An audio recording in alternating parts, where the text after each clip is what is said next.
Y'all know about Fizz?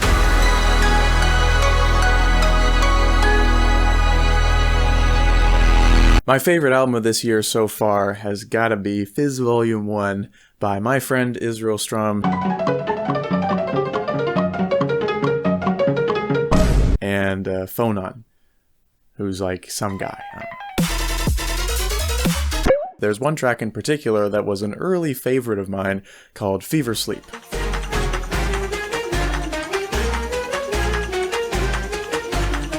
Fever Sleep has a lot going for it for its entire runtime. It's a great track overall, but we are going to focus in on one particular segment today, and we're going to go deep. Now, the boys made videos for every single track on Fizz. They made 3D animated videos for every track.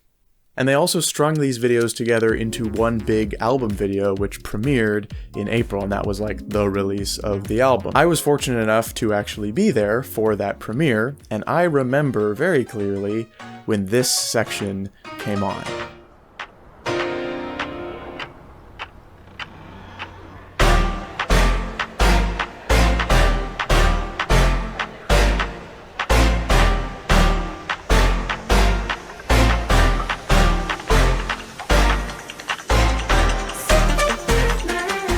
I was immediately captivated by this section. I had no idea what was going on. I mean, maybe I had some inklings about what was going on, but it's not like I heard it and I was like, oh yeah, this and this and this and this. No, I was confused and disoriented by this section, but it felt good. I was like, this is super cool. Coincidentally, recently I have been trying to get better at drums. I'm decent, I can play a few things that are, impressive or whatever. I'm not a professional level drummer by any means, okay? I still struggle with some rudiment stuff, my left-hand doubles suck, etc, etc. But lately, I've been trying to do a bit more of practicing what I preach in terms of learning odd time signature patterns and learning tuplets and stuff like that. So in this recent pursuit of getting better at odd time and tuplets and all that kind of stuff, this little section, this metric modulation of Fever Sleep, really caught my attention, and I got to thinking, what if I transcribed this and I learned to play it? I guess this is some kind of practice log. So I guess this is night 1. I don't know how long this will take to learn. Hopefully not too many nights. Part 1, the practice pad. 1, 2, 3, 4, 5, 6, 1, 2, 3, 4, 5, 6, 1, 2, 3, 4, 5, 6, 1, 2, 3, 4, 5, 6, 1, 2, 3, 4, 5, 6, 1, 2, 3, 4, 5, 6.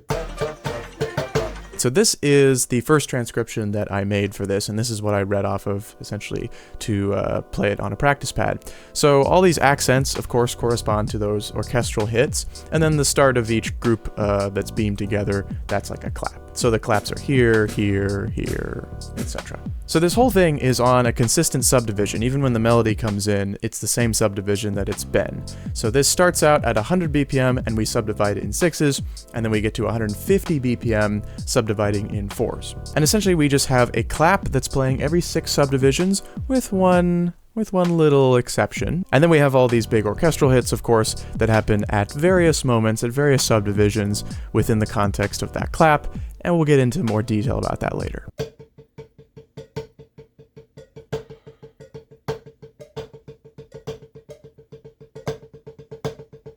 Okay. And honestly, that was the only intention to begin with. Like, I just wanted to learn it on a practice pad. I had no idea how difficult it was really going to be to learn, but it turned out that it only took me 2 days, like 2 separate practice sessions, to learn it on a practice pad to full speed.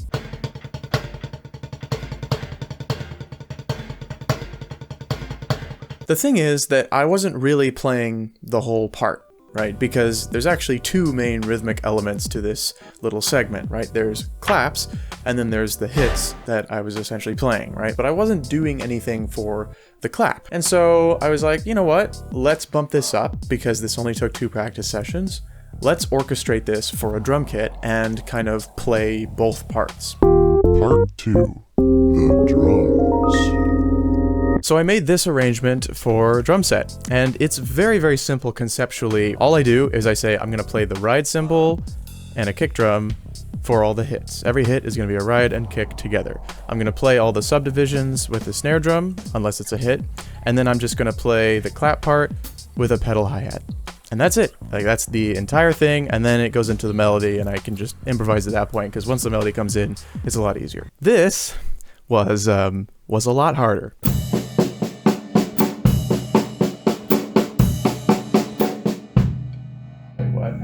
So in learning this drum part, there were kind of like two cruxes, and the first of them was really just a physical thing, not so much a mental or conceptual thing, and it's this hit right here.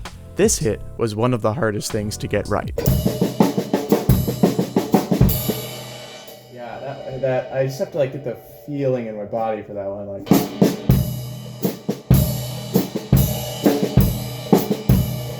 Basically what I end up doing is I do a left hand on the snare and my left foot, pedal hi-hat, then I do a right hand on the snare with nothing else, and then I do a kick and ride with my left hand. And that particular movement, I have just simply never played that sequence of hits with those limbs in my life. In my 12 years of drumming, I've never done that particular thing before. Yeah, that's a weird one, for sure. The other crux, so to speak, was this hit right here. This hit messed me up a lot. And in this case, it was totally mental and conceptual.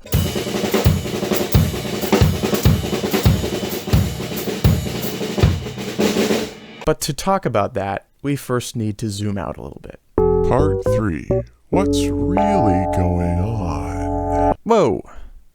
That's a little bit too far. I think we're too far zoomed out here.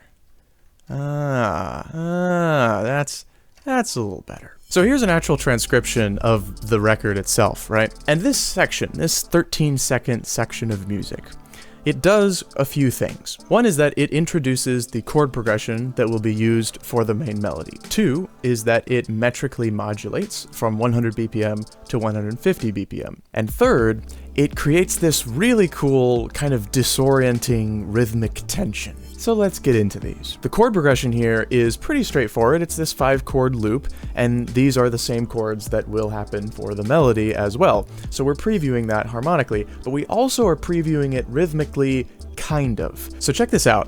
This is like a super reduced version of the rhythm.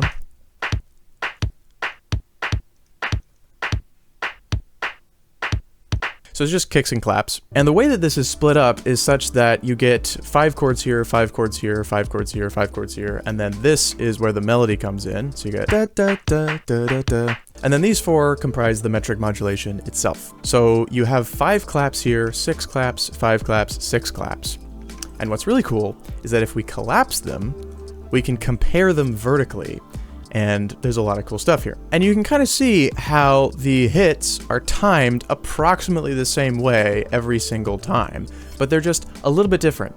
And the particular ways in which they are nudged to be a little bit different each time makes up this really cool effect overall that we will unfold during this video. One interesting thing right off the bat is that if we take the first 6 and nudge it one subdivision over, you'll actually see that it lines up perfectly every single hit with the second 6.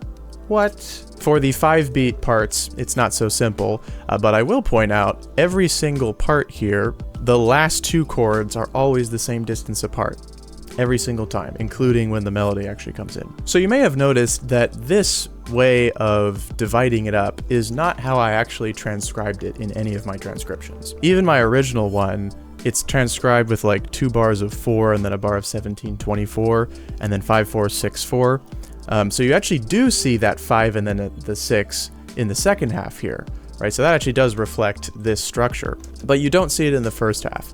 And why is that? Well, it's kind of just because it's coming off of a section that's very clearly in 4/4.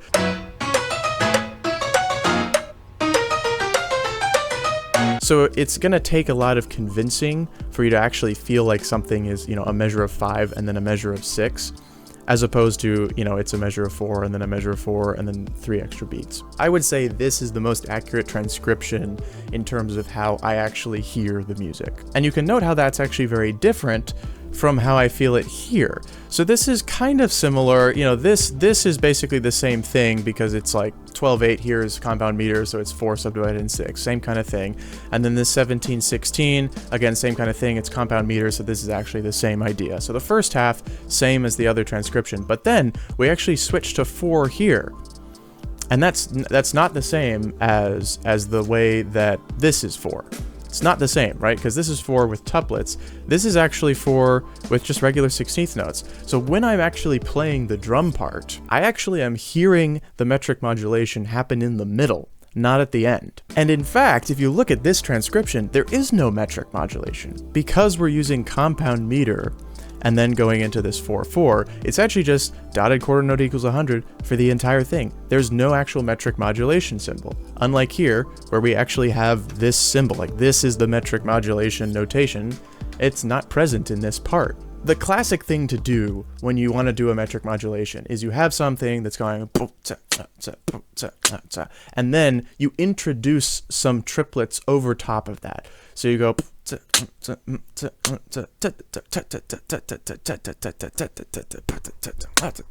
like that's like your classic metric modulation, right? In this case, that is actually kind of happening just over a larger scale of time, because that grid of sextuplets at 10 hertz, by the way, fun fact, it's exactly 10 hertz. That grid is not actually present in the intro. Yes, these notes are swung, but they're not fully triplet swung.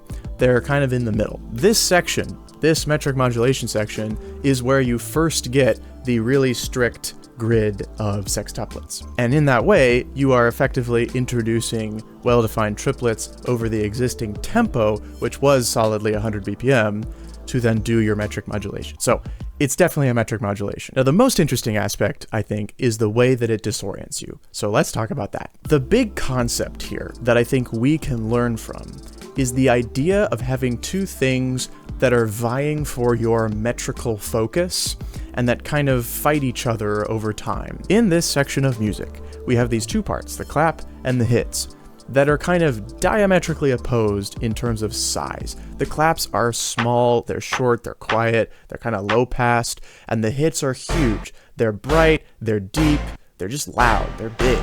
And so any time that those hits start to do something regular, your mind is going to start to latch onto that. This is what made this hit so difficult.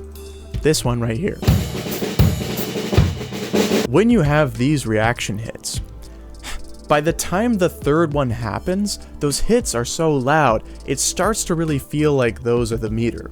This is compounded when you actually play it on a drum set, because having a kick drum be your downbeat is like the most normal thing ever. So when I'm playing a kick drum at a regular interval, and the hi-hat is just coming one subdivision before, by the third time that I do it, it's really hard not to feel like the kick drums are the beat. But I have to try to resist that and maintain my focus on the hi-hat being the beat so that I can actually hit this note at the right time, halfway between the beat, and do that accurately. And this is just one little slice of my favorite thing about this section overall, which is what I would very snobbily call compounding rhythmic meta-symmetry. So let's walk through what that means. So first, we get this polyrhythmic pattern, right? Where we have hits that are happening in groups of 7, and then we have the claps that are happening in groups of 6. Just as this pattern is starting to establish itself, and we get to the 4th hit, and we're going to go on to the 5th hit of this polymetric, polyrhythmic type of thing, that gets interrupted. This pattern breaks. It doesn't do a regular truncated polymeter thing though, where you land back on the downbeat. Instead, it does this reaction hit. So the hit comes early, but it comes after you've already heard the downbeat, which, because you actually get to hear that downbeat without the hit happening, subconsciously, you expect even more so that the polyrhythmic idea is going to continue, but then it smacks you in the face with this reaction hit before you expected it. Then it does this reaction hit 2 more times in a row, so now it's doing another non-standard rhythmic thing and repeating it a few times, but again, just as that's starting to be established as a pattern, just as it's done it 3 times in a row, it now doesn't do it. It waits. Instead of coming early again, it comes late. So once again, we've had this somewhat atypical rhythm that we start to establish as a pattern, but just as it's getting established, we break the pattern. Now, if it just kept doing that throughout the entire thing, then I would just call that like breaking a pattern over and over again. But the reason I call it compounding meta-subversion is because we don't keep on doing it just that way. We start to conceptually zoom out in the kinds of things that we subvert. So we've done this thing where we created a little pattern and broke it twice in a row.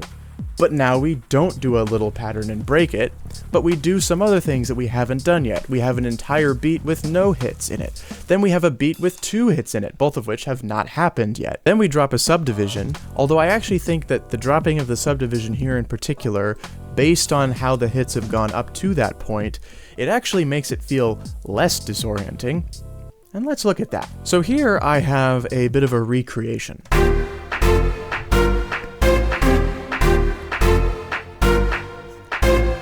So with a recreation like this, we can actually do some experiments to see what exactly was salient about these decisions. So let's try actually moving this one subdivision later so that the clap is totally consistent. And let's see how that sounds.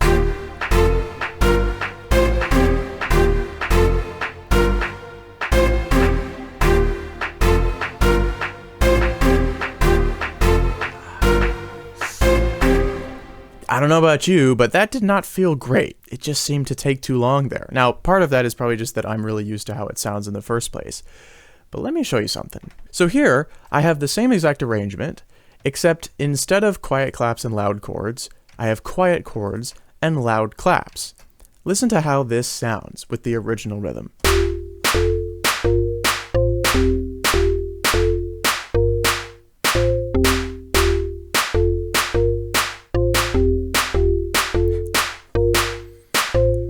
So I don't know about you, but that felt in your face. We are very much dropping this subdivision. We're being very overt about it. I mean, just listen to this. It's so in your face. Now say that we actually move this back in this case. Now what do we get?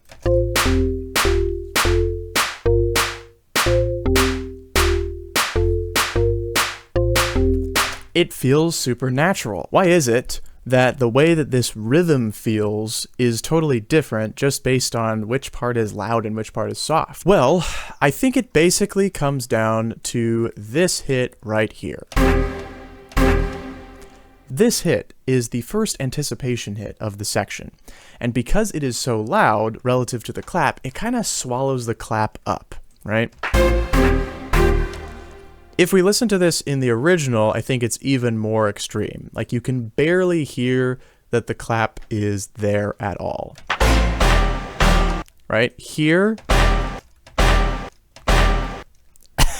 it's very hard to hear. It is in there. You can hear it, but it's buried. Because this hit is swallowing up the clap, and the hit itself is coming in early, it kind of allows you to feel like the beat already happened a little bit early. So it kind of pulls your sense of the beat, or I guess in a sense it pushes it forward because it's like coming a little bit earlier. I know for me at least, when I heard this the first time, I had no idea that there was a subdivision skipped. I thought there was a totally consistent clap rhythm. It doesn't sound like there's a subdivision skipped.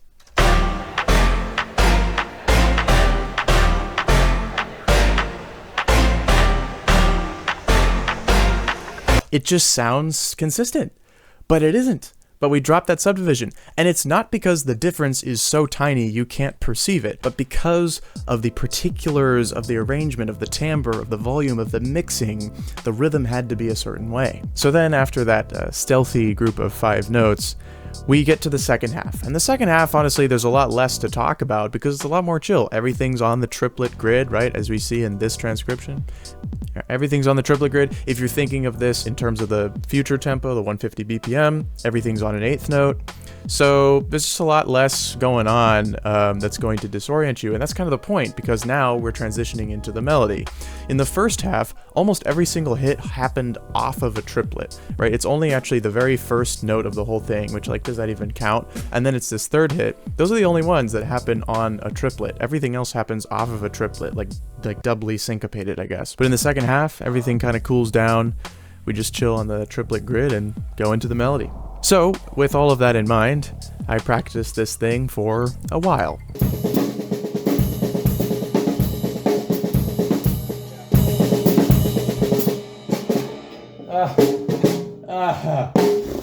Maybe I need to take a moment.